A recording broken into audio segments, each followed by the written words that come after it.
Hola, buenos días. Buenos días. Buenos días. Buen día. Vamos a empezar con el pase de lista.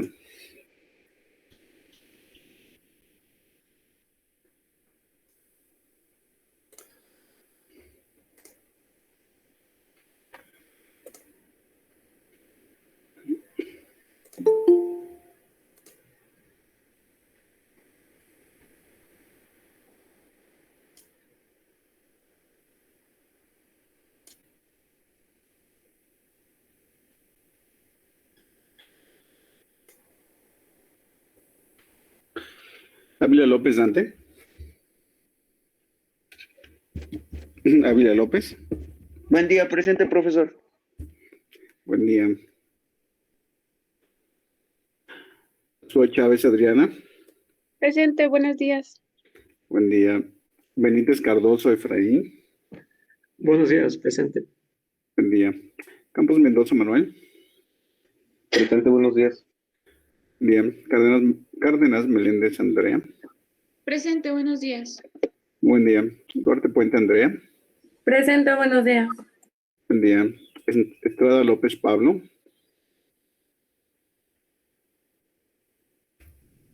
Hernández Torres Miriam.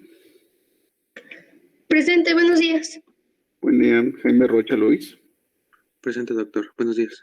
Muy buen día. Jiménez Herrera Sofía. Presente, profe, buenos días. Buen día. León Alonso Donovan.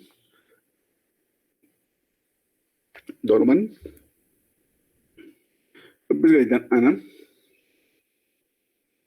Ana López.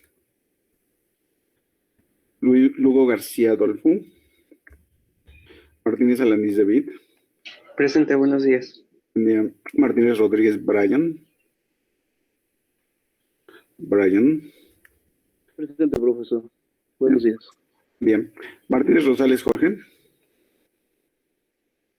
Buen día. Mendoza Juárez Josué. Presente, profesor. Buenos días. Buen día. Olmedo Rodríguez Anaí. Presente, buen día. Buen día. Padilla Ayala Héctor. Presente, buen día. Buen día. Rodríguez Gallego Sergio. Buen día.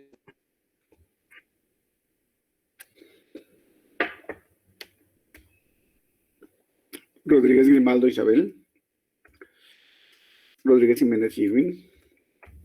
Rodríguez Palomo Valeria. Presente, buen día. Buen día. Romero Fuentes Olga. Presente, buenos días. Muy buen día. Luis Martínez Montserrat. Presente, profesor.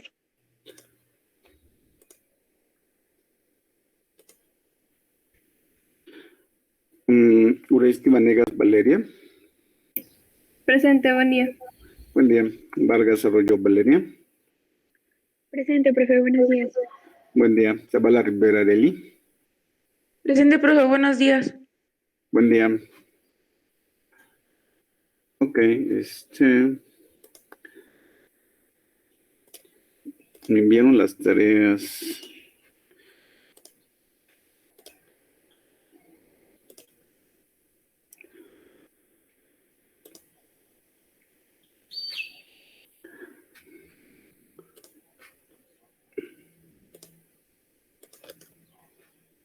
Revisé una que me enviaron aparte. Eventualmente están bien porque no hay mayor complicación en ello. Pero bueno, cada vez veo menos tareas. Recuerden que tienen puntos, ¿eh? Bueno, yo solo les recuerdo.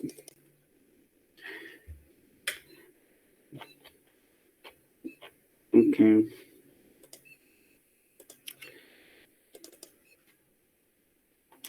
Bien, pues solamente era aplicar la fórmula introduciendo las constantes de equilibrio y eventualmente pues obtuvieron el número que está en el libro. Entonces, no hay mayor problema en ello. Entonces, es lo que vimos.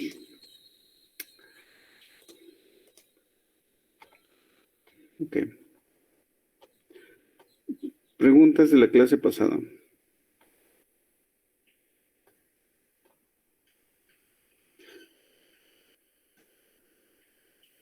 Preguntas de la clase pasada.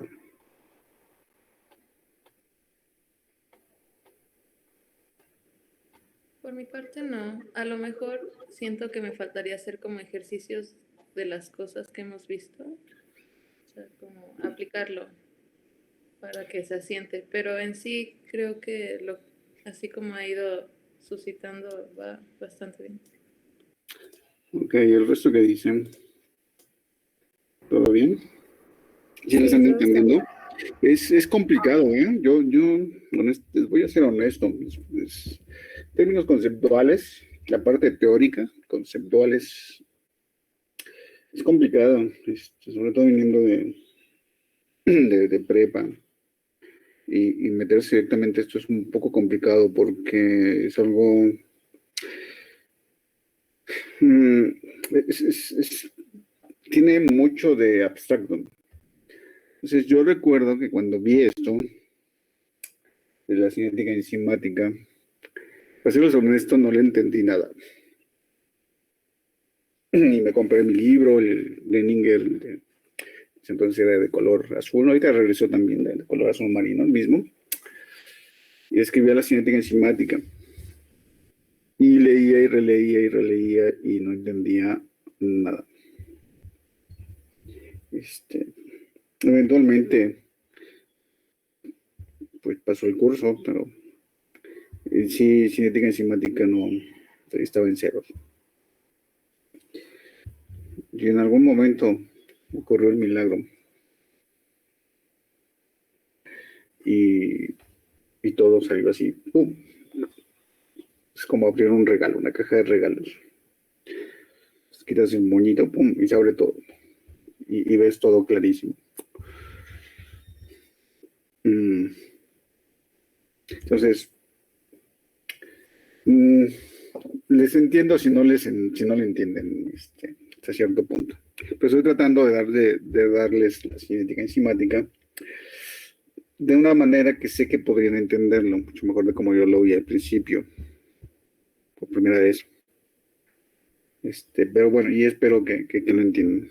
Al menos hay partes que ustedes manejan ya bastante bien. Y la forma como lo hemos visto, pues al menos pueden explicarlo en términos coloquiales. Ya describirlo en términos ya científicos, yo creo que para eso ya necesitarían, no sé, un poco más de estudio, pero ya no se les dificultaría mucho, porque sí he visto que lo manejan en términos coloquiales ya mucho mejor. Creo que los ejemplos que hemos usado son bastante ilustrativos para describir todo esto de las reacciones químicas y el papel de las enzimas. Entonces, bueno, yo espero que al menos le agarren algo esto de las enzimas, porque es central en cada célula, en el metabolismo celular. El metabolismo de todo organismo es central. Las enzimas son las que llevan a cabo prácticamente todos los procesos. Y entenderlos es importante si quieren dedicarse a estudio de la, no sé, biomedicina o cosas relacionadas sobre tecnología, etcétera, etcétera. Sí tienen que entender un poquito lo que son las enzimas. Pero bueno, vamos a continuar, si no hay más comentarios. Un gráfico que se me olvidó describir es sobre cómo es que, bueno, no lo vimos, y es que cuál es el mecanismo que utilizan las enzimas para aumentar las velocidades. Y se me olvidó presentarles esta parte del poder catalítico y la especificidad de las enzimas. Entonces, como el texto indica, las enzimas aumentan las velocidades de las reacciones. O sea, tú tienes una reacción que es espontánea. Vamos a manejar las reacciones espontáneas. Una reacción que es espontánea y con respecto al tiempo, conforme pasa el tiempo, esta se va llevando a cabo a una velocidad muy baja. Entonces, supongamos que su reacción, claro, y el orden de magnitud que aumentan las velocidades de las reacciones, las enzimas, son de 5 a 17 órdenes de magnitud. ¿Saben qué es un orden de magnitud? ¿Qué es un orden de magnitud? Sí, está dentro del 10, del 100, del 1000, ¿no? Un orden de magnitud es cuando tienes números, valores que van por ejemplo, entre 1 y 10, puedes tener cualquier valor. Y si aumenta un orden de magnitud, estaríamos entre 10 y 100, ¿no? Generalmente. Es que haya aumentado 10 veces. Y de 100 a 1000, o de 1000 a 10,000, de 10,000 a 100,000, de 100,000 a 1,000,000, y así. Entonces son órdenes de magnitud. Prácticamente son dígitos, ¿no? O ceros. Ese sería un orden de magnitud. Entonces, si tenemos una enzima, por ejemplo, que tiene un orden de magnitud de 1 por segundo, una velocidad de catálisis de 1 por segundo, perdón, si tenemos una reacción que tiene una velocidad de reacción de 1 por segundo, es decir, cada segundo una molécula pasa producto, las enzimas, en presencia de una enzima específica para ese sustrato, para esa molécula, si la enzima aumenta 5 veces la velocidad, o 5 veces el orden de magnitud, la velocidad, nos indicaría que de 1 por segundo pasaría a ¿qué? A 100,000 por segundo. Es decir, si pasa una molécula por segundo, en presencia de una enzima, y si esto aumenta 5 órdenes de magnitud, la velocidad de la reacción pasaría a 100,000 moléculas por segundo. Entonces, 100,000 moléculas en lugar de 1 por segundo, pues sí ya es algo considerable, ¿no? Pues es el caso de una enzima que aumenta 5 órdenes de la velocidad de la reacción, 5 órdenes de magnitud. Pero si tenemos a una enzima que aumenta 17 órdenes de magnitud, una reacción, estamos hablando que pasa de 1 por segundo, ¿a cuánto? ¿Alguien puede decirme qué es este número? El nombre de este número. Son 5 trillones. 5 trillones. Hasta aquí es 1,000,000, ¿no? ¿Son billones? Aquí aquí serían 1,000,000,000, ¿no? 100,000 millones. Aquí serían ¿cuánto? Trillones. Mil billones. 1,000,000,000. ¿1,000 millones? 1,000,000,000,000. 1,000 billones. No, sería un billón, ¿no? Un billón. Ujú. Un billón. Aquí sería un trillón. ¿Sí? Serían 100 trillones. ¿Sí? Vean, se nos cuesta trabajo mencionar el nombre del número. ¿No serían, que sí está bien largo, no serían 100,000 billones? O sea, porque trillones ya es mucho, ¿no? A ver, serían 1,000,000. Bueno, te voy a decir algo. No me interesa cuál es el nombre de este número. No, y no vamos a perder tiempo en nombrarlo. Puede que tengas razón. Porque el punto es que que es un número exageradamente grande. Bueno, y también pues está la nomenclatura inglesa y la española que difieren en términos de usar billones, trillones, etcétera, ¿no? Podemos ahí tener confusiones.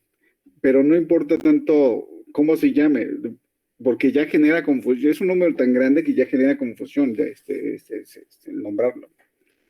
Entonces, esto es lo que aumenta en velocidad una reacción en presencia de una enzima de 17 órdenes de magnitud.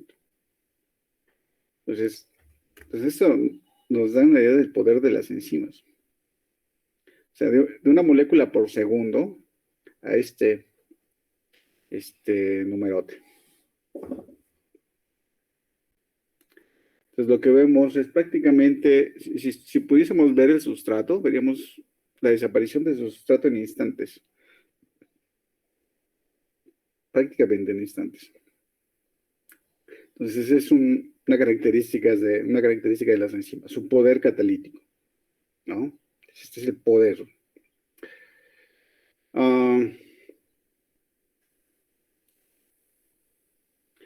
Y por otro lado tenemos la especificidad, que son muy específicas. Entonces, discriminan fácilmente entre cualquier sustrato. Sobre todo las moléculas, los estereoisómeros, son capaces de discriminar de una manera muy fácil, muy sencilla. Entonces, podemos tener estructuras similares, muy similares. Estas enzimas son capaces de discriminar por simples detalles estructurales. Son capaces de tomar un sustrato y olvidarse del otro. Ok, entonces tenemos estas dos características de las enzimas. Entonces, el poder catalítico, desde luego, sí, viene de la disminución de la energía de activación, pero también, como lo indica aquí, viene por la presencia de grupos funcionales en la estructura de las enzimas. Esos grupos funcionales, desde luego, están presentes en los aminoácidos, y esos aminoácidos tienen que estar ubicados en algún sitio, en particular en las enzimas. Entonces, aquí tenemos algunos ejemplos del aumento en la velocidad de reacciones en presencia de una enzima. Por ejemplo, la ciclofilina aumenta 5 órdenes de magnitud, la anhidrasa carbónica 17 órdenes, la tiosa fosfato isomerasa, una enzima que está presente en la glicólisis, 9 órdenes de magnitud, la carboxipeptidasa 11, la fosfoglucomutasa 12 órdenes de magnitud, la succinilcoenzima transferasa 13, la ureasa 14 y la orotidina de monofosfato descarboxilasa 17. Bueno, muchas de estas ustedes las van a ver en su curso de bioquímica 2. Y bueno, aquí está el mismo ejercicio que vimos arriba. Considerando aquí una reacción que pasa en 3 por segundo. Tres moléculas se convierten a producto en un segundo. Así encima, y considerando la ciclofilina y la orotidina monofosfato descarboxilasa. Entonces sería la descripción del poder catalítico de las enzimas. Ok,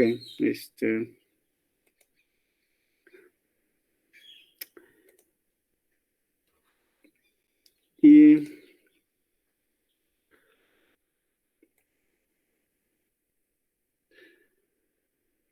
las enzimas tienen que... ha habido varias hipótesis de cómo es que las enzimas disminuyen la energía de activación de las reacciones. Pues la primera hipótesis que se describió fue la de la llave y la cerradura, que está descrita acá por Emil Fischer. Entonces, pues la llave y la cerradura, pues describe exactamente este hecho de que, pues bueno, tú tienes una llave con ciertas combinaciones en términos de dientes o cualquier otra cosa, y la enzima es complementaria a esta estructura de la llave. Entonces solamente embona la llave que tenga los diferentes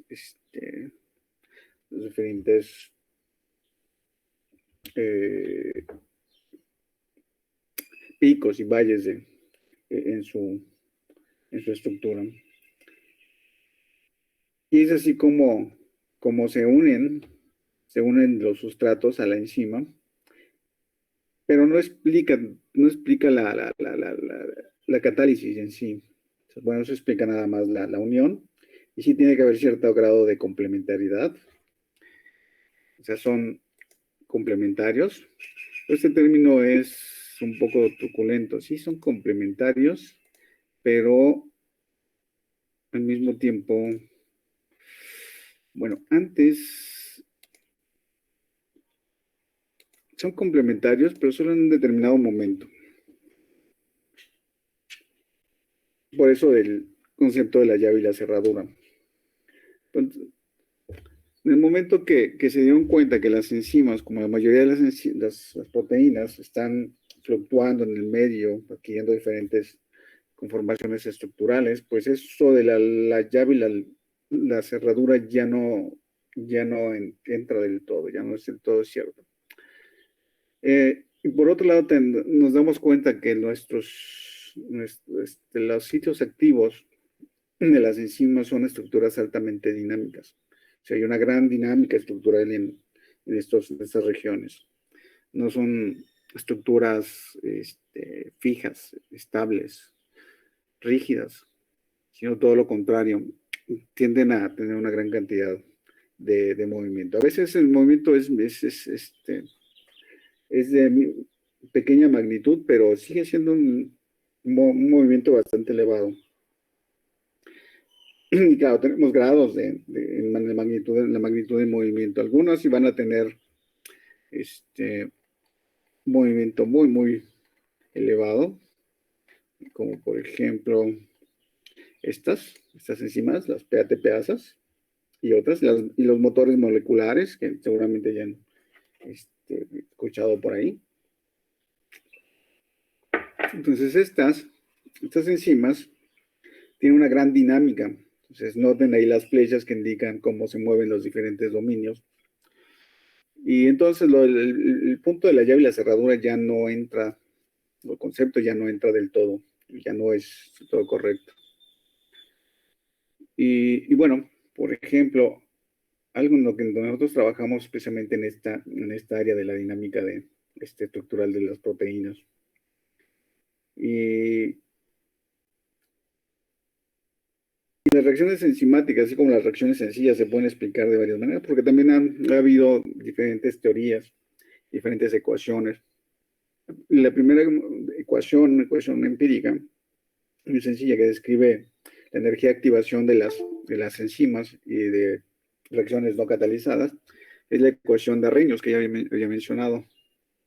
Después de Arrhenius, recuerden, esa es una ecuación empírica, viene la teoría de reacciones de Eyring, y Eyring desarrolla también una ecuación bastante similar a la de Arrhenius, pero que tiene parámetros un poquito más descriptivos, en el sentido de que puedes tú definir o explicar lo que significa ese parámetro dentro de la ecuación, mientras que con Arrhenius no, hay un factor que no te indica nada, y se le llama constante Arrhenius, pero ese factor tiene muchos elementos que representan algo en términos físicos.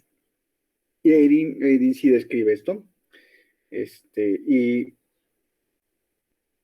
identifica todos estos factores que están involucrados en la disminución de la energía de activación. Pero eso fue con Eyring a principios de los años 1900. Pero por ahí del 51, 54, Kramer desarrolló una teoría un poquito más compleja. De hecho, mucho más compleja. Eso de un poquito no es cierto. Es mucho más compleja que la de Eyring. Y describe la ecuación de Kramers. Deriva la ecuación de Kramers. Y la ecuación de Kramers explica también la dinámica estructural de las enzimas. Pero no solamente la dinámica estructural, sino también la dinámica del sitio activo.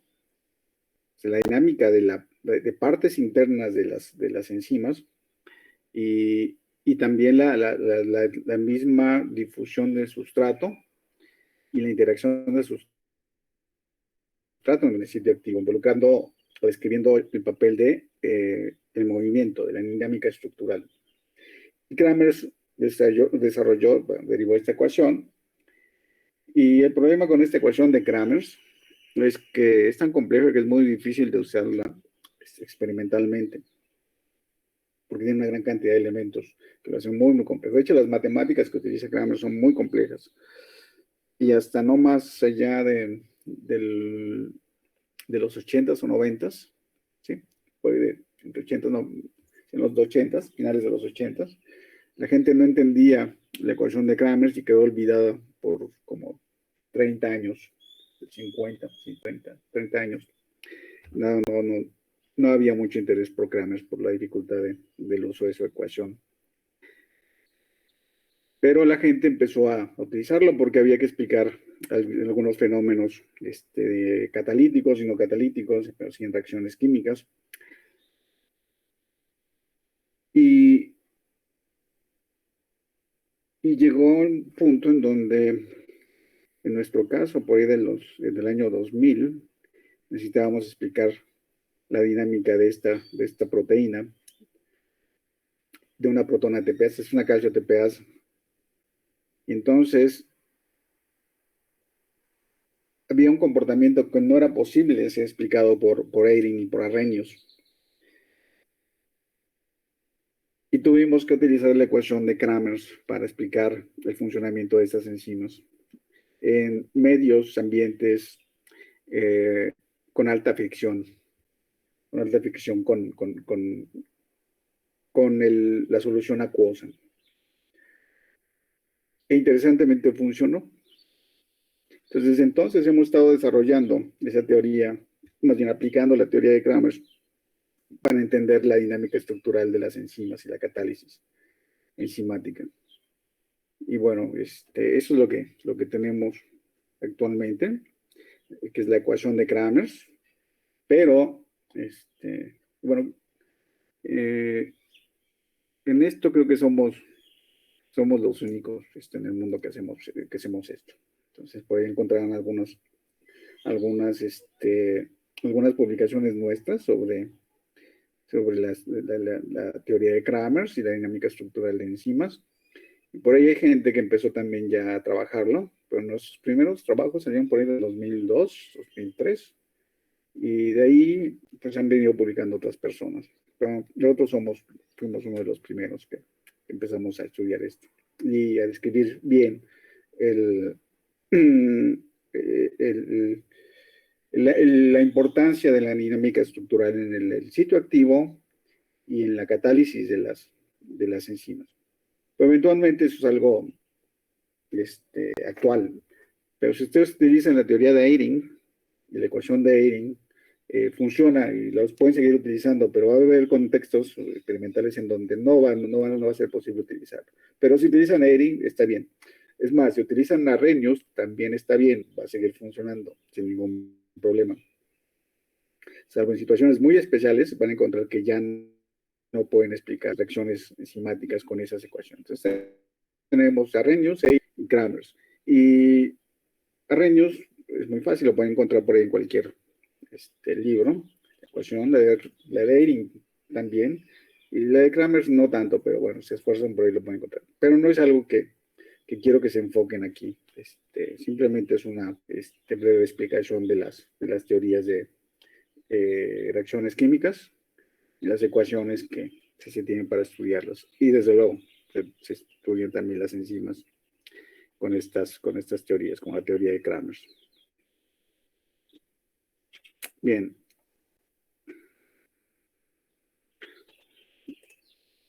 Y ok, entonces la estructura de las enzimas tiene una gran dinámica estructural. O sea, se mueven en diferentes grados de magnitud. Entonces, las enzimas se mueven. Y claro, también podemos limitar ese movimiento cambiando las condiciones del medio, que es algo que también nosotros nos dedicamos a hacer. Modular la dinámica estructural de las enzimas. Entonces, se mueven. Entonces, el concepto de la llave y la cerradura ya no se aplica como tal. Y surgió la propuesta de lo que se conoce como el ajuste inducido, induced fit. Entonces, esta propuesta nos indica que el sitio activo no está formado en una enzima, no está formado el sitio activo. Es decir, no existe la cerradura, existe una semicerradura. Y en el momento que la enzima se encuentra con su sustrato, se forma el sitio activo. Y entonces se da este ajuste inducido. Es decir, hay una interacción entre grupos funcionales de la enzima con el sustrato que llevan a la formación del sitio activo. En muchas de las enzimas esto es cierto y en otras no lo es tanto. O sea, sí está formado el sitio activo y cuando se une el sustrato, el cambio estructural se da, pero es mínimo. Los cambios estructurales uno los puede seguir de diferentes maneras, por fluorescencia, por micronismo circular, porque se forman o se deshacen estructuras secundarias como las alfa hélices o las hojas beta o los giros, cambian todas estas estructuras y se pueden ver experimentalmente. Por ejemplo, nosotros podemos ver cambios en una alfa hélice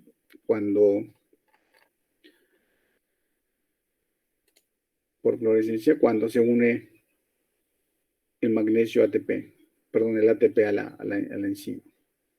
Y sí, esto que tenemos aquí no es cierto.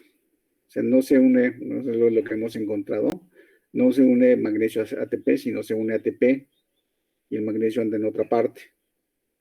Y después ocurre este movimiento del dominio N, que está marcado aquí,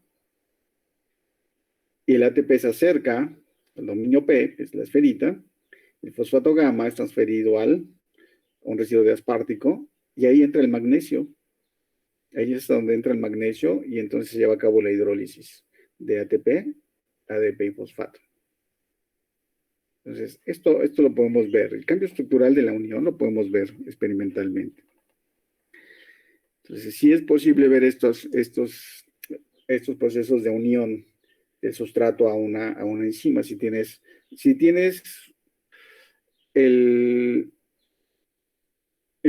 ¿cómo decirlo? Si tienes la molécula que te reporte ese cambio, o si existe el cambio estructural que pueda ser seguido por alguna técnica espectrofotométrica, tú puedes ver ese cambio estructural por la unión del sustrato.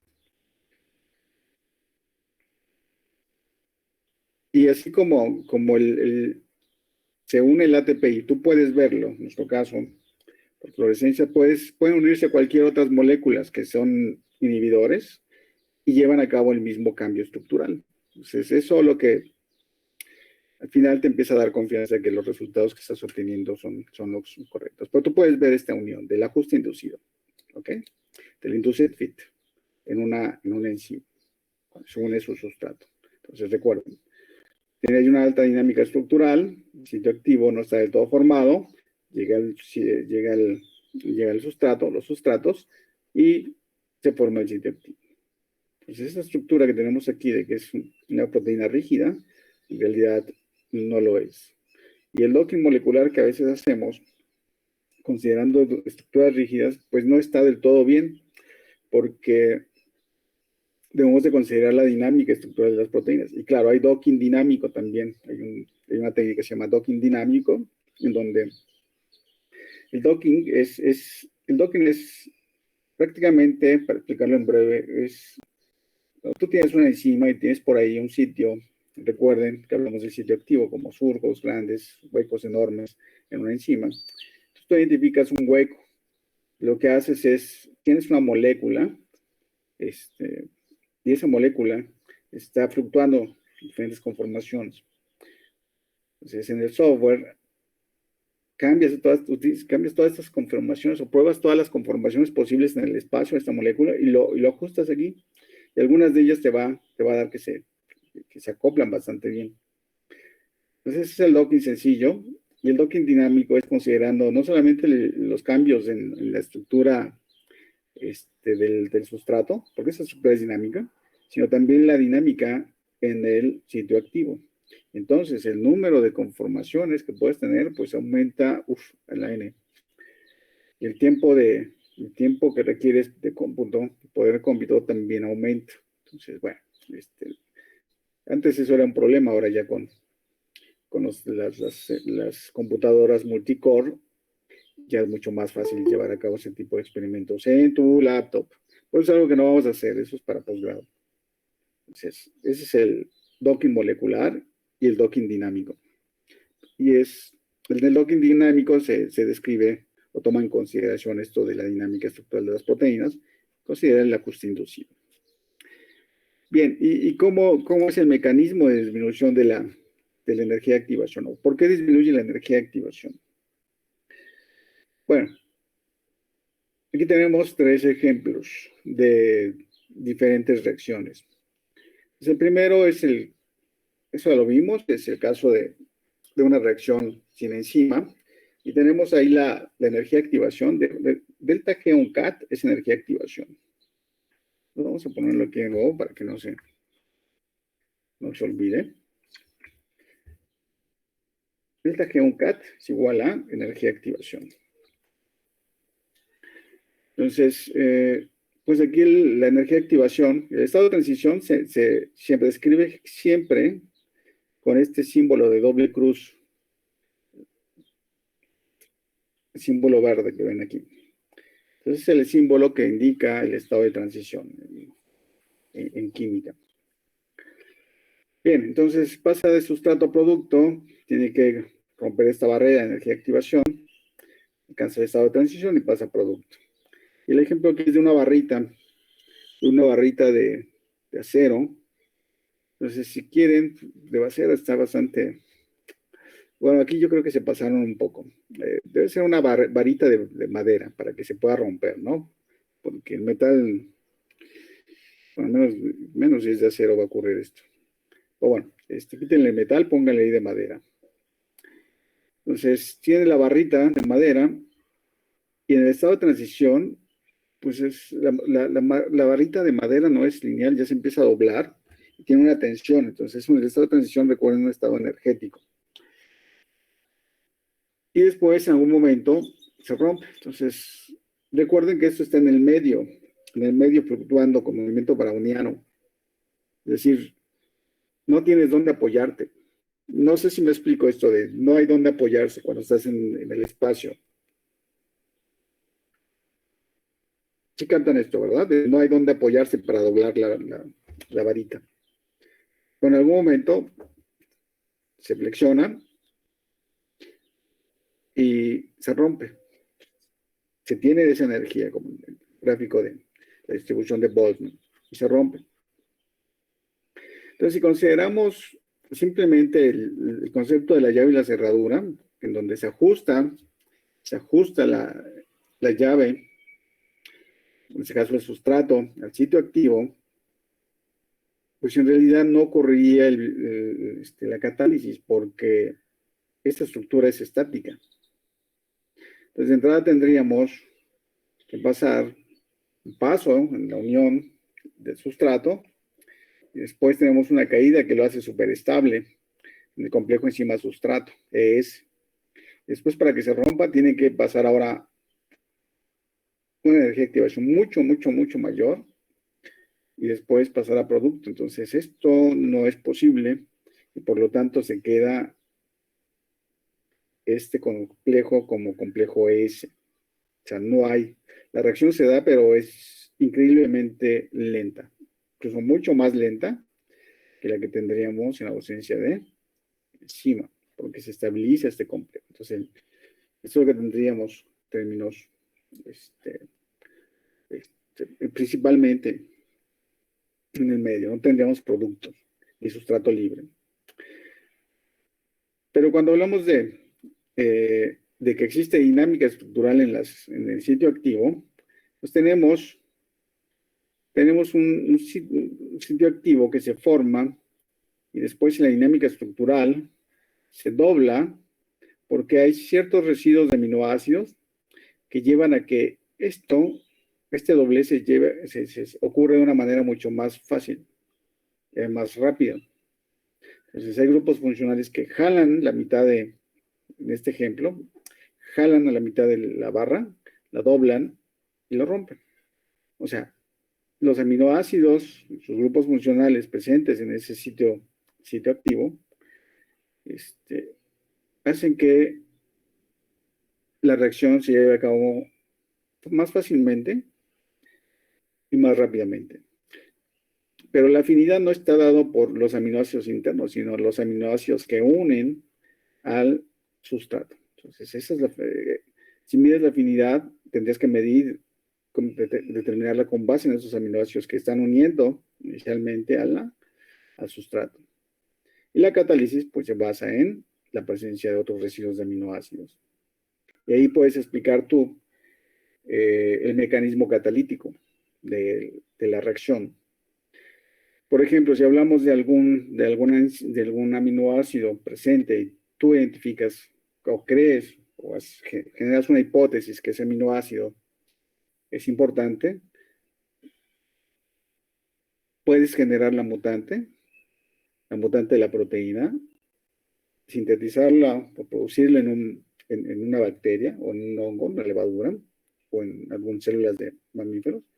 Después purificar esa proteína y hacer los ensayos enzimáticos y ver si es cierto, si algo le pasó a la catálisis, porque le hace falta ese aminoácido, se lo cambias por otro. Y así con diversos aminoácidos, ¿no? Que pudiesen estar involucrados en la catálisis. O sea, no todos los aminoácidos presentes en el sitio activo están involucrados en catálisis. Algunos de ellos sí, directamente, algunos de ellos no, y algunos tienen un grado menor en en el mecanismo catalítico. Pues es la manera como o ese mecanismo por el cual las enzimas disminuyen la energía de activación. Porque primero, hay una alta afinidad del sitio activo por el sustrato, y dos, la forma del sitio activo al final se asemeja mucho, es complementario a la forma del estado de transición. Entonces, el estado de transición se adquiere mucho más fácilmente dentro de la enzima que fuera de la enzima. Y por lo tanto, no requieres mucha energía para poder pasar el sustrato al producto. Pues por esta complementariedad. Bien, preguntas.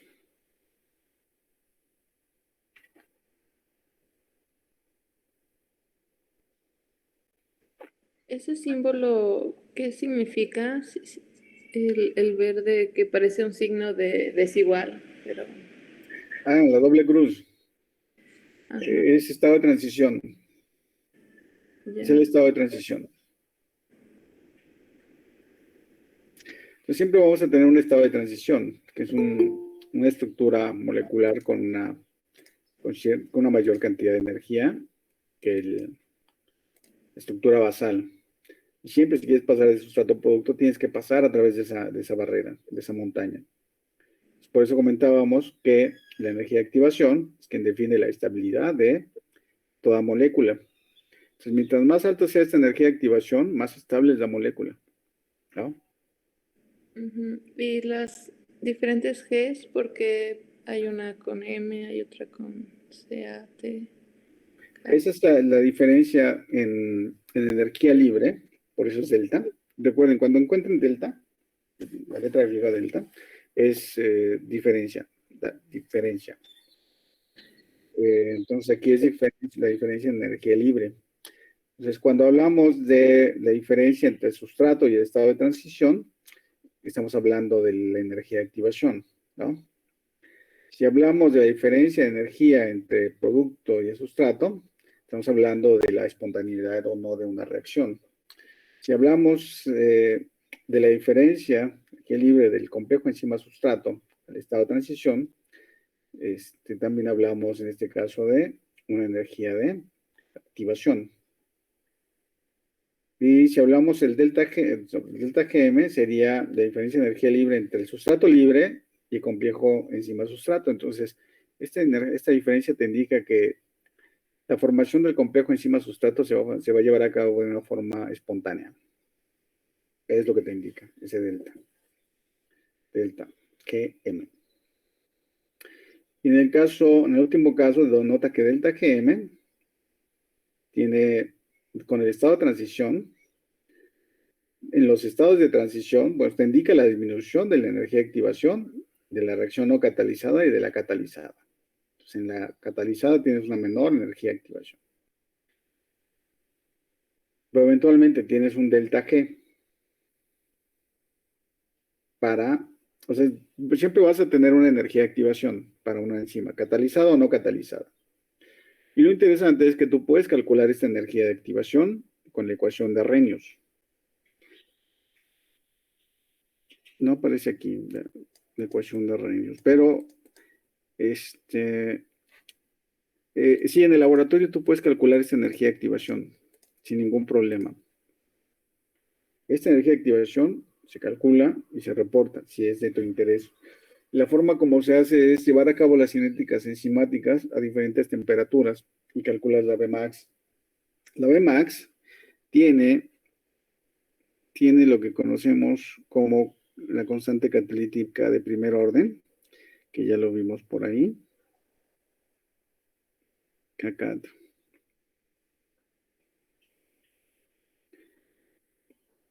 Ok, aquí está. Entonces tienes aquí Vmax, la evaluación máxima te va a dar Cacat. Eso es lo que significa. Vmax es igual a Cacat por enzima total. Eso vamos a ver después. Y tú tienes, Kcat, la constante catalítica de primer orden, también se conoce como el número de recambio. Entonces, Kcat es el número de veces que se lleva a cabo el ciclo catalítico. Entonces,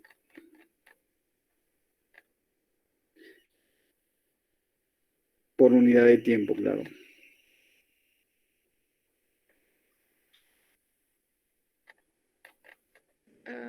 ¿A qué se refiere con ciclo catalítico? Este es un ciclo catalítico.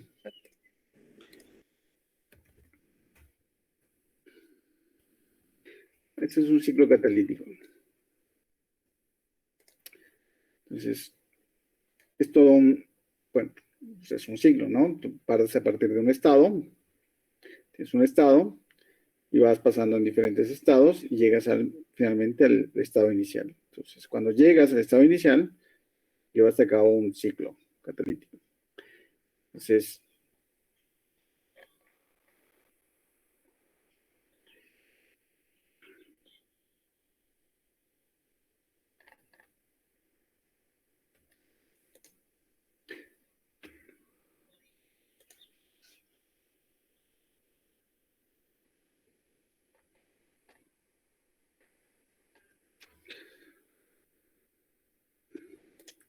ok, es este Kcat, ¿no? Entonces, noten que Kcat es por segundo, lo mismo que hemos estado manejando, es el A-1. Entonces, con la catalasa, el substrato pues, es peróxido de hidrógeno, es 40 millones por segundo, ¿no? Ese es su Kcat. Entonces, en un segundo, el ciclo catalítico, o sea, si tienes una enzima, o sea, tú tienes una enzima como unidad proteica, si le pones peróxido de hidrógeno, en un segundo, el ciclo catalítico que vimos, imagínate que sea la catalasa, en un segundo pasa por ahí 40 millones de veces la enzima. Si nos imaginamos eso, 40 millones de veces. En un segundo, la enzima gira o pasa, se lleva a cabo ese ciclo catalítico. 40 millones de veces. Esta es una enzima muy, muy potente. Pues 40 millones de veces, imagínense. ¿Cuáles son las revoluciones de los autos? Estamos, a ver, Efraín, o alguien más, las revoluciones del motor en el auto, entonces en 3000, ¿no? 3000, 6000, por ahí de 7, 8, 9000 revoluciones. No, por ahí de 5, 6 ya estamos en la zona roja, ¿no? ¿Nadie sabe de esto? ¿De autos? Sí, profe, de 5000 a 7000 ya está peligroso. Ya está por tronar la máquina, ¿no? Entonces, en el auto tenemos estas revoluciones. Y consideramos ya 5000 o 6000 algo bastante elevado, ¿no? Ah, no, pero además es por minuto, ¿verdad? Ahí. Pues por segundo, no es por minuto, ¿no? Sí, son RPM. Revoluciones por minuto, ojo, es por minuto, o sea, son 60 segundos. Entonces, si quisiéramos equiparar aquí a la catalasa, tendríamos que multiplicar esto por 60, o sea, 40 millones por 60, y eso es lo que ocurriría en términos de revoluciones o ciclos catalíticos por segundo. Entonces, esta cosa es una máquina impresionante. Digo, esta enzima es una máquina impresionante, ¿no? Ahora, nosotros tenemos en los laboratorios centrífugas que, por ejemplo, la que tenemos puede alcanzar 21,000 revoluciones por minuto. Es decir, en un minuto gira 21,000 veces.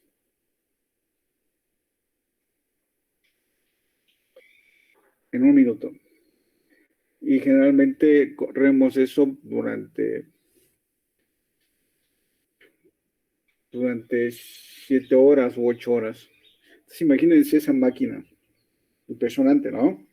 21,000 revoluciones por minuto. Bueno, eso no se compara con estas enzimas, ¿no? 40 millones en el caso de la catalasa. En el caso de la anhidrasa carbónica, 400,000 por segundo, sigue siendo un número muy elevado. La acetilcolinesterasa, la que tenemos en el cerebro, 14,000. La beta-lactamasa, la que destruye la penicilina, 2,000 por segundo.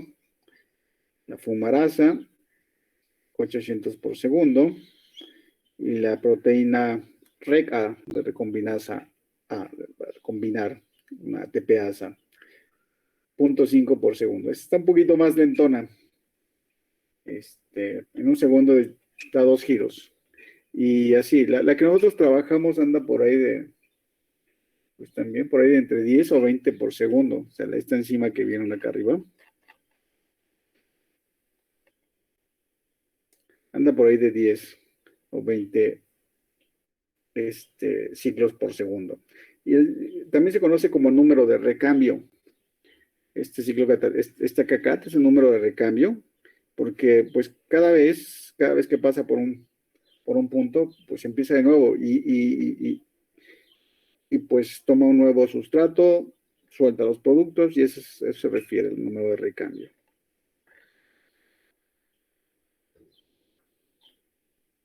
Ok.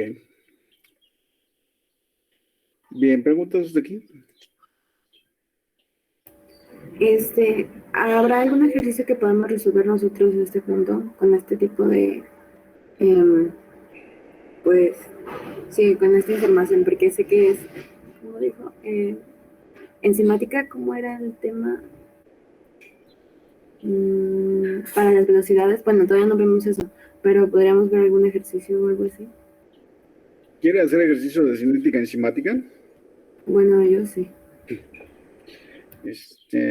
¿Saben hacer regresiones lineales?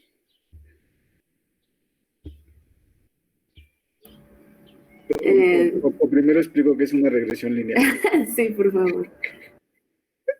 Bien. Sí, ya sé, esta parte es toda teórica.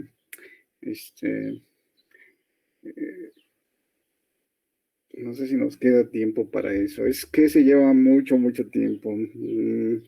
O bueno, alguna lectura que nos pueda enviar. Creo que si no, vamos a seguir viendo esto. Yo al final voy a ver si nos da tiempo de hacer o no un ejercicio. Si no, igual podemos tener una sesión en la tarde, que no tengan tantas cosas que hacer.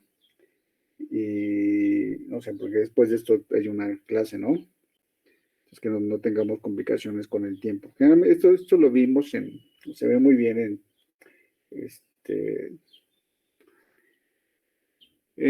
la materia optativa de cinética enzimática y en posgrado. Entonces ahí no hay problema porque yo muevo mi horario a la tarde. Entonces ya nos quedamos 3, 4 horas trabajando. Ojo, esto de cinética enzimática, les platico que cuando yo lo vi, pero ya bien, y cuando digo que se abrió todo esto, como la caja de regalos, teníamos clase a las 8 de la mañana y terminábamos a las 2, 3 de la tarde. y en ocasiones terminábamos a las 5 o 6 de la tarde, de 8 a 6. Y cuando me tocó dar el curso, breve, muy breve, eran de 1 o 2 semanas, iniciábamos de 8 de la mañana, terminábamos a las 2, nos íbamos a comer, regresábamos a las 3 y media, y terminábamos a las 8, y eso eran 5 días seguidos, y el examen era de 2 días, sábado y domingo.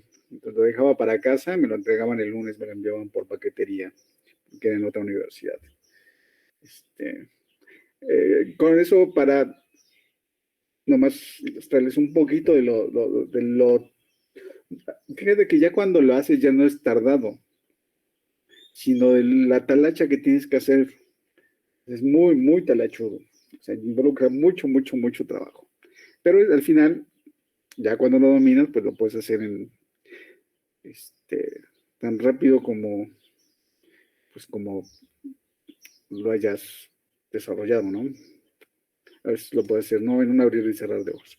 Pero bueno, vamos a continuar con la clase. Entonces tenemos la ecuación de Michaelis-Menten. La ecuación de Michaelis-Menten es esta.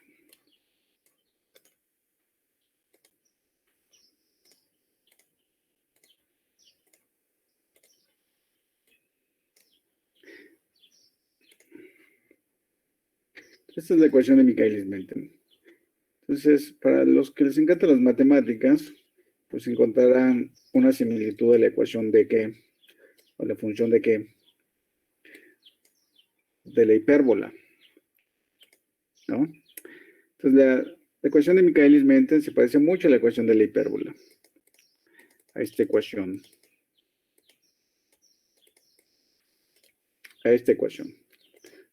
¿ok? Y entonces la idea en términos conceptuales es tratar de derivar una ecuación considerando esta relación, más bien esta ecuación, la formación del complejo enzima-sustrato, y una vez que se forma el complejo enzima-sustrato, la producción, la generación del producto y la liberación de la enzima, o la liberación del producto de la enzima. Y tenemos constantes de velocidad, que es K1,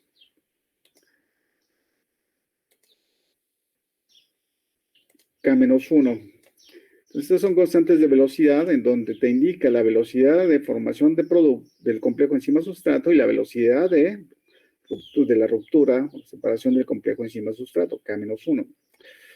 Entonces después tenemos a ES y este ES, el complejo enzima-sustrato, vamos a tener ahí K2, que sería la constante de velocidad. Ahora sí, esta es catalítica, se forma el producto, se libera el producto. Y de hecho aquí falta algo. Bueno, tenemos K-2. K-2 te indica la velocidad de formación del complejo enzima-sustrato a partir de la enzima y el producto.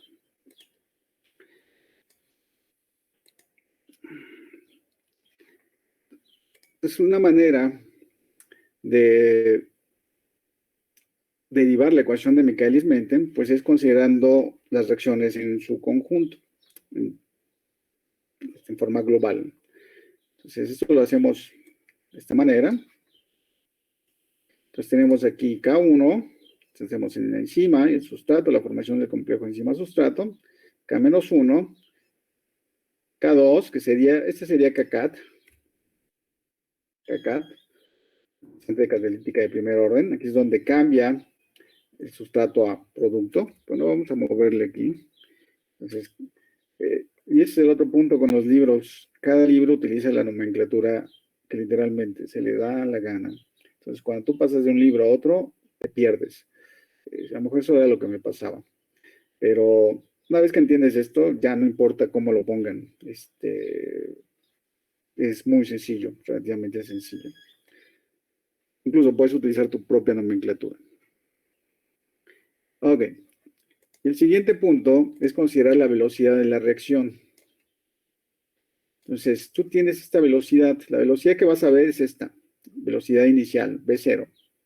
Y esta es directamente proporcional a K2. Y K2, que recuerden que puede ser KCAT. o es CACAT, más bien, por el complejo enzima-sustrato. Es decir, la velocidad que tú vas a ver va a depender de cuánto de este complejo enzima-sustrato tengas en el medio. Y eso es muy sencillo de entender porque pues acá 2 actúa sobre S. Y tú vas a ver la velocidad con base no en E o en S, sino en el complejo ES, que sería esto, el complejo ES. Después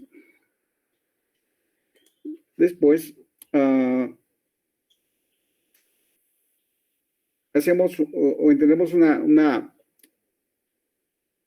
un formalismo que nos indica que la velocidad de formación de ES es igual a la constante de velocidad de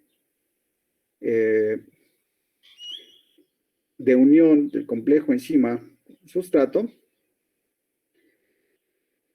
y la velocidad de ruptura de S está dada por la velocidad de cuánto S se separa a ES y bien cuánto ES forma producto.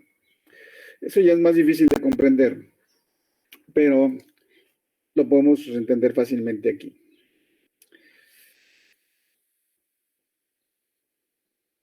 Díganme cuántas formas tenemos de que se forme ES.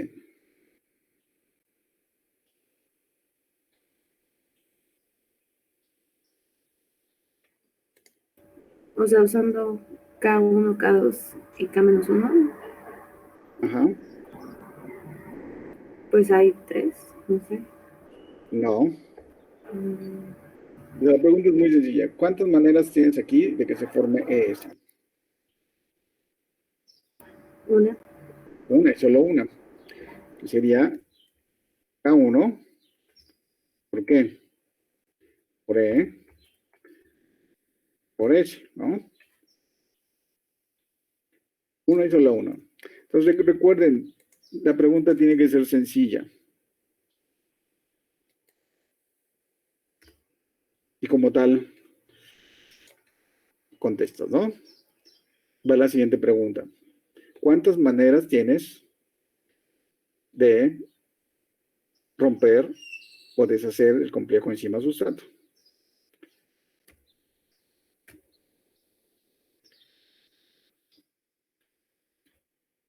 PF es velocidad de ida, forward en inglés. VR es velocidad de reversa, reverse en inglés. Pues sería una, ¿no? K-1. ¿No? Porque la otra se puede romper, pero también daría encima producto, ¿no? K2. Entonces sería K-1 por ES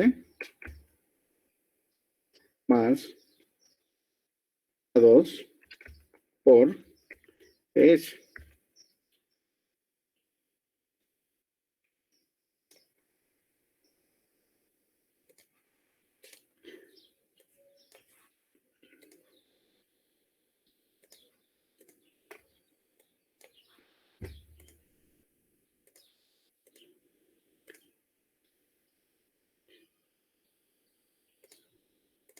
Entonces ya tenemos el primer formalismo que vimos anteriormente.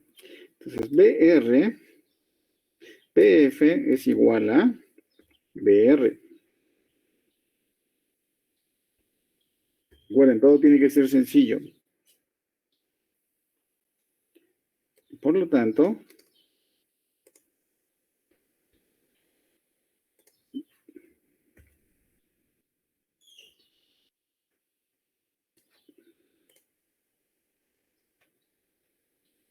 K1 por S es igual a K-1 por ES más K2 por ES. Y es lo que tenemos acá. Entonces, tú cuando lees estos textos en los libros, es lo que les decía cuando yo empecé a leer esto, me daba de topes, porque era un verdadero relajo, no le entendía absolutamente nada. Pero ya cuando de esta manera, Dices, wow, está muy sencillo, ¿no? Está verdaderamente sencillo. Y de aquí, de esta relación, vamos a sacar, adivinen qué, la constante de Michaelis-Menten, la Km. De aquí sale la Km. La parte, el significado matemático de Km, la constante de Michaelis-Menten. De aquí sale. Porque es una relación de constantes de velocidad. O sea, esto que acabo de hacer es esto que está aquí abajo, la 614. Pero ya explicado.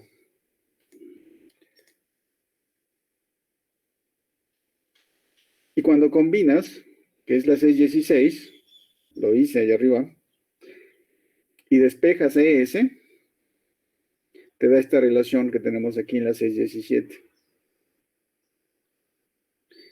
Y al final obtienes la constante de Michaelis-Menten, que está acá abajo, ¿no? Es la relación entre K-1 más K2 dividido entre K1. Esa es la constante de Michaelis-Menten. ¿Ok? Y la velocidad máxima no está aquí, pero Vmax es igual a cat por encima total.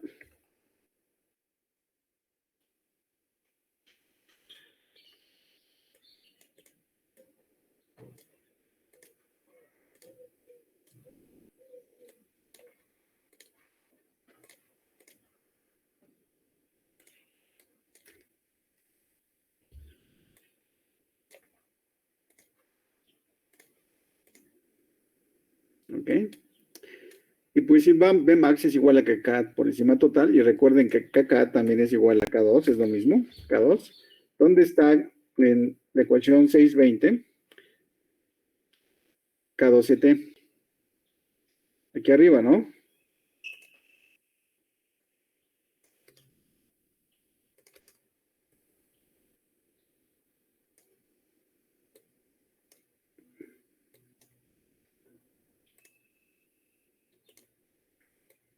Ahí está. K2 encima total es igual a Vmax. Lo que hacemos, lo que debería ser 621, esta es la ecuación de Michaelis-Menten. La ecuación de Michaelis-Menten, equation. La velocidad de la reacción es igual a Vmax por la concentración del sustrato dividido entre Km, que ya vimos que Km es una relación de ¿qué? De constantes de velocidad, de estas velocidades, ¿ok? Más la concentración de sustrato. Entonces, esta ecuación de Michaelis-Menten te va a describir este patrón hiperbólico en las velocidades de reacción, ¿no? Que vimos acá arriba. Esto. En términos matemáticos. ¿Dudas? Ya sé, todas. Hay un montón de dudas, ¿verdad? Yo tengo una, es que no logré comprender por qué igualamos BT con BR, porque van en el mismo sentido, o sea, porque es de regreso, y de ida y luego de regreso. Ok, ¿por qué lo igualamos? Es una muy buena pregunta. Que este es un análisis de la cinética enzimática de estado estacionario. Es por estado estacionario. Hay varias formas para meterle mayor complejidad. Entonces, tú puedes analizar la cinética enzimática por equilibrio rápido.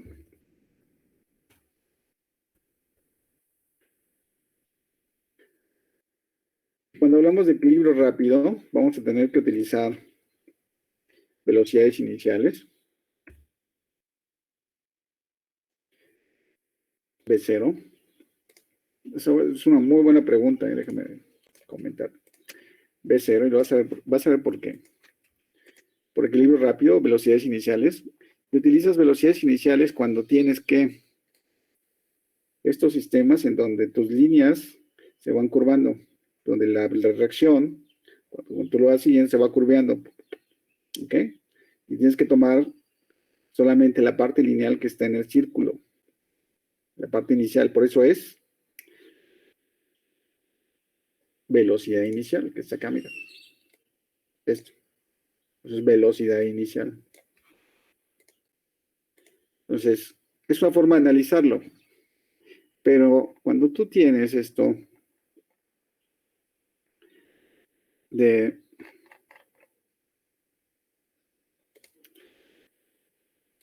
cuando tienes otro sistema de análisis en donde tomas en cuenta concentraciones constantes de sustrato, vas a analizar la cinética por estado estacionario. Estado estacionario o steady state. Es eso.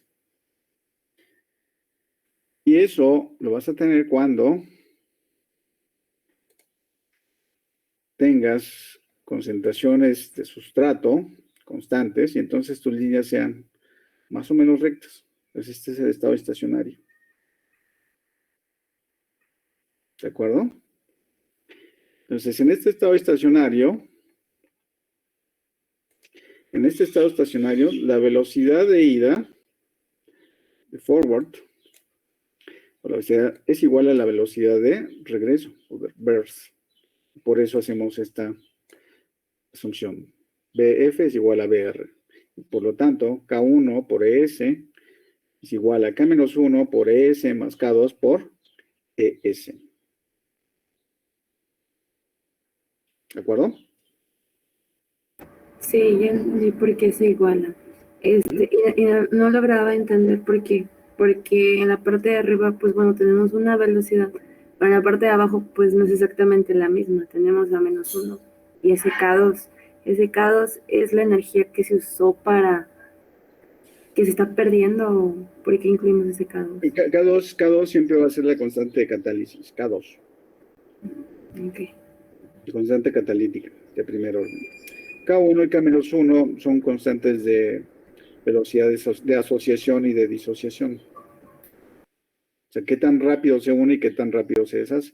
Y al final va a depender de la concentración de sustrato, como hemos visto, la velocidad. Y cuanto más formes el complejo enzima-sustrato y tengas, bueno, la constante de proporcionalidad que ya habíamos visto, que también se le conoce, se le llama aquí en este libro de esa manera, K2, pues vas a tener la velocidad máxima cuando toda la enzima esté pegada al sustrato, tenga sustrato unido, o tengas el máximo de formación de ese. Por eso Bmax es igual a eso. Acá K por enzima total. Porque cuando toda la enzima total esté formando S, vas a tener la velocidad máxima de catálisis, que es lo que define aquí Bmax. Pero esta ecuación de Michaelis-Menten finalmente es una ecuación de la hipérbola. Entonces, esa ecuación de la hipérbola, esa ecuación de Michaelis-Menten te debe definir este patrón que tienes aquí, hiperbólico. Entonces, Bmax en algún momento se va a alcanzar. Pero si tú tienes este patrón hiperbólico, difícilmente vas a poder calcular Bmax y Km. Es muy difícil calcular Bmax y Km con esta ecuación, con este patrón hiperbólico. Entonces, lo que se hace generalmente es ahora derivar la ecuación de Lineweaver-Burke. Entonces, esta ecuación de Lineweaver-Burke surge de la ecuación de Michaelis-Menten, y lo que se hace en la ecuación de Michaelis-Menten es invertirlo simplemente. Lo que está abajo pasa arriba, y lo que está arriba pasa abajo. ¿Es difícil entender eso? Yo creo que necesitaría un análisis porque no se me es fácil imaginar cómo todo se deriva así. Sí, nada más se le da vuelta a la ecuación. Entonces, lo que está abajo pasa arriba y lo que está arriba pasa abajo. Entonces, si velocidad estaba arriba, ahora velocidad queda abajo, ¿no? Entonces queda 1 sobre velocidad. Y si KM más S estaba abajo, pues ahora lo pasamos arriba. Y B max por S pasa abajo. Entonces ahí empieza la ecuación, la derivación de la ecuación de la work. Y después hay un reacomodo de términos. Entonces hay un reacomodo de términos en donde buscamos separar uno sobre sustrato. Entonces, este es uno sobre velocidad, siempre va a ser uno sobre velocidad. Y queda separado uno sobre sustrato.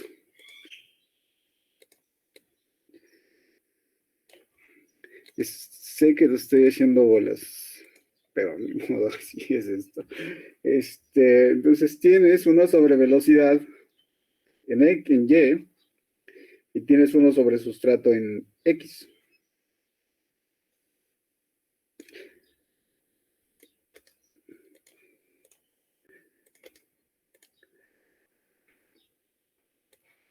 Entonces, inviertes la ecuación de que uno sobre velocidad en Y, las ordenadas, y uno sobre sustrato en las abscisas. Entonces, la hipérbola que antes tenían, ¿ok? La hipérbola que antes tenían, en el gráfico de Lineweaver y Borg, en el gráfico de Lineweaver y Borg, se vuelve una ¿qué? Línea recta. Entonces, si ahora tú graficas tus datos de velocidad, los volteas, obtienes el inverso. ¿Sí saben qué es obtener el inverso? ¿Todos? Pues realmente solo dividió uno entre la ecuación que tenía, ¿no? Exacto. Si tienes, por ejemplo, 25, ¿no? Pues lo pones 1 entre 25, ¿cuánto da? Bueno, lo que dé, ¿no? Bueno, vamos a poner 2, mejor, más fácil. 1 entre 2, 0.5, ¿no? Y ese es el valor ahora que vas a poner acá. No vas a poner 2, sino pones 0.5. Y vas graficando el inverso de la velocidad contra el inverso del sustrato. Lo mismo, si el sustrato tienes 1, perdón, si tienes, vamos a poner otro número, 4, ¿no? Entonces, si sacas el inverso del sustrato es 1 entre 4. Y ese número es 0.25, ¿no? Pues graficas 0.5 con 0.25. Generas un punto acá. Un puntito. Y con el siguiente valor, lo mismo. Generas otro puntito. Con el siguiente valor, perdón, con series, ¿okay? O parejas. Generas otro puntito. Y así, otro puntito. Y te va a dar una línea recta. Entonces, lo que antes era una hipérbola, ahora va a ser una línea recta. Y entonces, aquí tienes la opción de que, ok, aquí lo que dice es graficar el inverso de la velocidad contra el inverso de la concentración del sustrato, ok, lo que dije. Entonces, en papel milimétrico, que ustedes seguramente conocen, hacen este gráfico y van a tener una línea recta. Primero hacen este gráfico, ese gráfico de Michaelis-Menten, van a obtener la hipérbola, y después al invertir los valores y graficarlos, van a obtener el gráfico de Lineweaver y Borg. Van a obtener una línea recta. Entonces, el intercepto en el eje Y, o sea, en las ordenadas, en la ordenada al origen, es el inverso de la velocidad máxima. Pues ya tenemos un número, ¿no? Entonces, este número, si le sacas el inverso, te va a dar directamente ¿qué?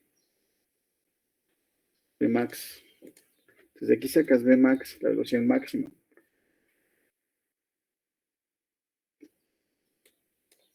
Esto ya es matemáticas, como había comentado por ahí. Aquí sacas Vmax, ¿ok? Sacando el inverso. Y la Km, que es el otro parámetro cinético, lo sacas de acá.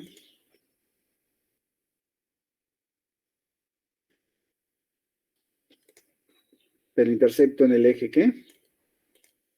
X. Entonces tienes, eso es en el segundo cuadrante. el intercepto en el eje X te va a dar menos el inverso de Km. Entonces le quitas el signo negativo, sacas el inverso y te da Km. Y entonces ya tienes los dos parámetros cinéticos de tu enzima, Km y Vmax. Y eso es lo único que estamos buscando para todas las enzimas. ¿Cuál es su valor de Km y cuál es su valor de Vmax? Y recuerden, de Vmax calculamos Kcat, porque Vmax es igual a Kcat por encima total. Entonces, una vez que obtenemos Vmax, obtenemos Kcat.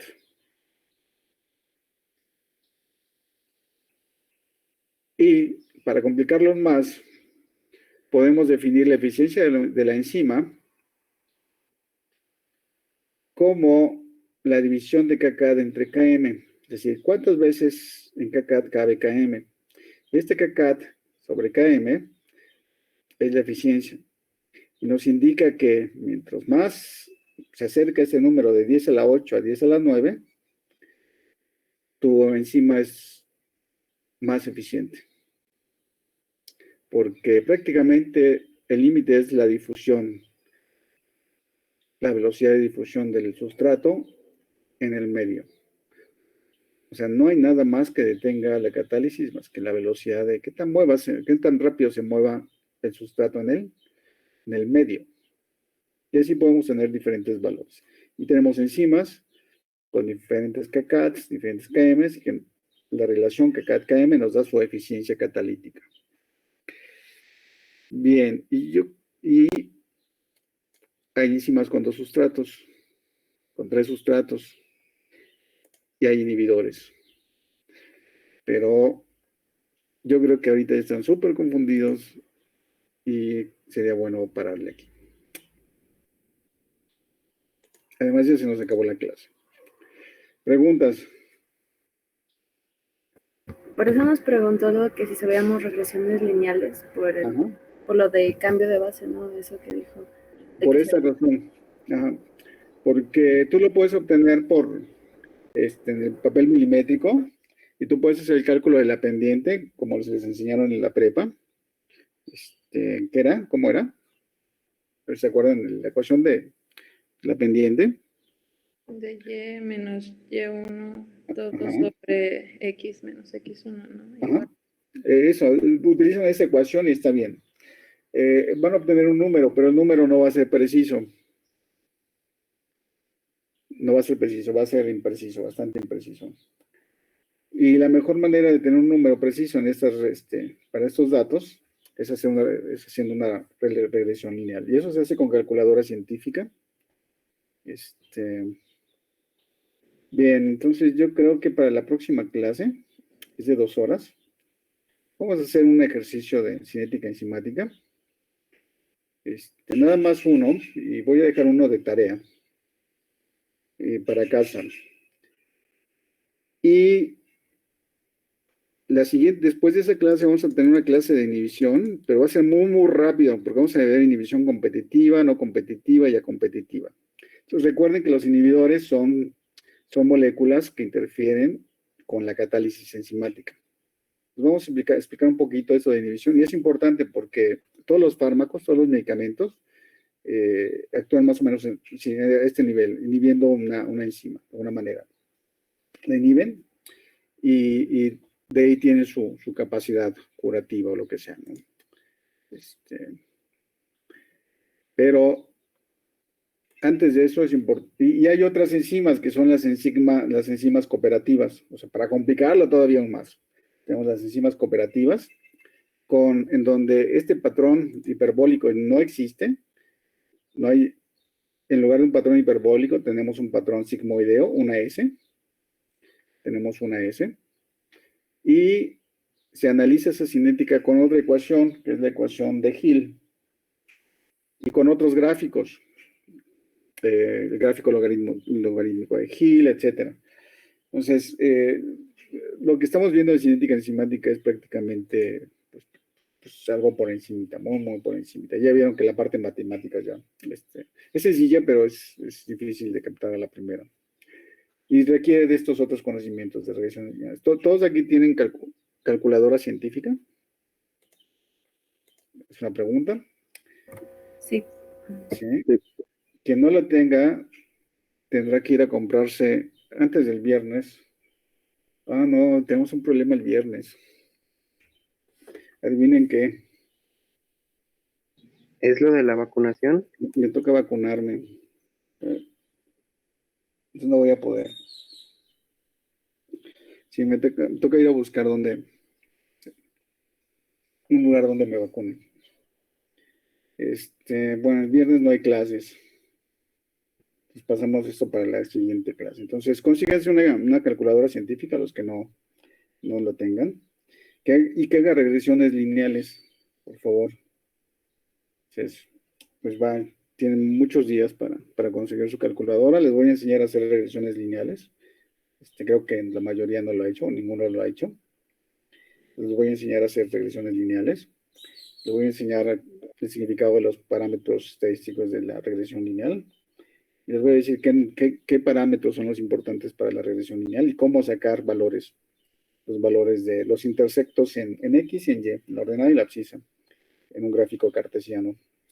De ahí sacamos Bmax, sacamos Km, y con eso, como profesor, con que puedan sacar Km y Bmax de la manera como les voy a enseñar, para mí es suficiente. Lo de inhibición es otro boleto.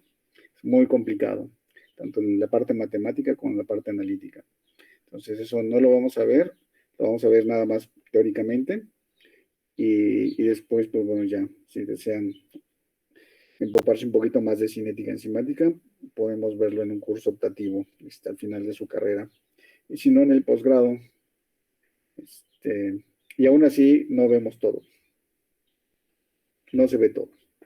La cinética enzimática es un campo muy, muy, muy, muy amplio. Ok, bueno, entonces aquí los dejo, nos vemos, cuídense mucho. Profe, yo no alcancé a decir presente. Ok, Ana Gaitán. Sí. Gaitán es tu primer apellido, ¿no, verdad? No, López. López. Ok, listo. Gracias. Les vaya bien. Gracias, Hasta luego. profe. Hasta luego. Gracias, profe. Si no regreso, ya saben por qué. Hay que ser positivos. No, porque me fui de fiesta. Gracias, que les vaya muy bien. Hasta luego.